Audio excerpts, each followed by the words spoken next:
আওয়ামী লীগের সাবেক সংসদ সদস্য হাজী মোহাম্মদ সেলিমকে আটক করেছে পুলিশ। রোববার দিবাগত মধ্যরাতে পুরান ঢাকার বংশাল এলাকা থেকে তাকে গ্রেফতার করা হয়।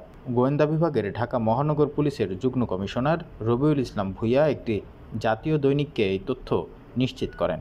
পুরান ঢাকার লালবাগ ও চকবাজার এলাকা নিয়ে গঠিত ঢাকা ৭ আসনের সাবেক সংসদ সদস্য হাজী সেলিম দীর্ঘদিন আওয়ামী লীগের রাজনীতির সঙ্গে জড়িত ছিলেন। আওয়ামী লীগের প্রার্থী হিসাবে প্রথম সংসদ সদস্য নির্বাচিত হয়েছিলেন ১৯৯৬ সালে তৎকালীন ঢাকা ৮ আসন থেকে। পরে ২০০১ সালের নির্বাচনে প্রয়াত বিএনপি নেতা নাসির উদ্দিন আহমেদ পিন্টুর কাছে হেরে যান তিনি।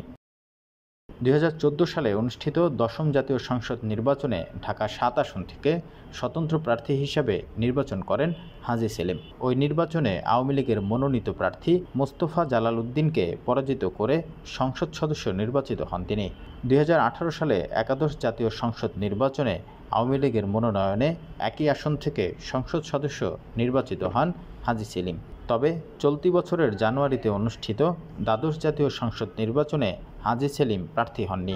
তার বদলে তার ছেলে সোলাইমান মোহাম্মদ সেলিমকে ঢাকা ৭ আসন থেকে মনোনয়ন দেন আওয়ামী লীগ। তিনি নির্বাচিত হয়েছিলেন।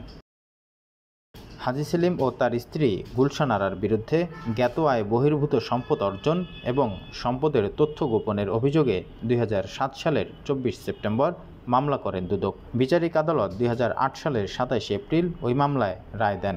রায়ে হাজী সেলিমের ১৩ বছরের কারাদণ্ড হয়। ২০২২ সালে ওই মামলায় হাজী সেলিমের ১০ বছরের কারাদণ্ড বহাল রেখে রায় দেয় হাইকোর্ট। পরে আদালতে আত্মসমর্পণ করেন তিনি।